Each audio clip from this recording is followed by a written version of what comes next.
Hi, this is Felipe from UserGuiding. In this video, we're diving into creating targeted campaigns for your promoters and detractors using Net Promoter Score surveys. Let's kick things off by creating guides that resonate with our audience. For promoters scoring 9 or above, we designed a promoter campaign guide to celebrate victories together and offer perks for referring us to potential users. We can also address the concerns of our detractors and turn the challenges into opportunities. We create a guide for users scoring less than 6, demonstrating our commitment to improvement by inviting them to join a session with us. Returning to the panel, it's time to set up the Net Promoter Score survey.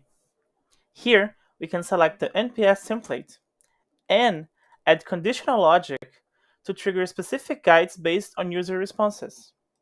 This means I can trigger the guides I prepared based on my user's previous response. If a user scores 9 and above, I can trigger the guide that promotes the referral campaign.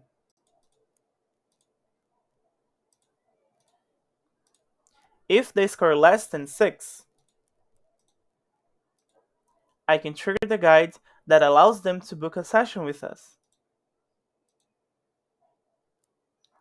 After adding my logic, I can customize my service appearance and placement and configure all the other settings here. After I fine-tune the settings of the survey, I can set its status to active, save, and publish the changes. I can now see the seamless interaction on my platform. Score at 10 to see the promoter guide. Let's refresh. Or a lower score, like a 4, to access the detractor guide.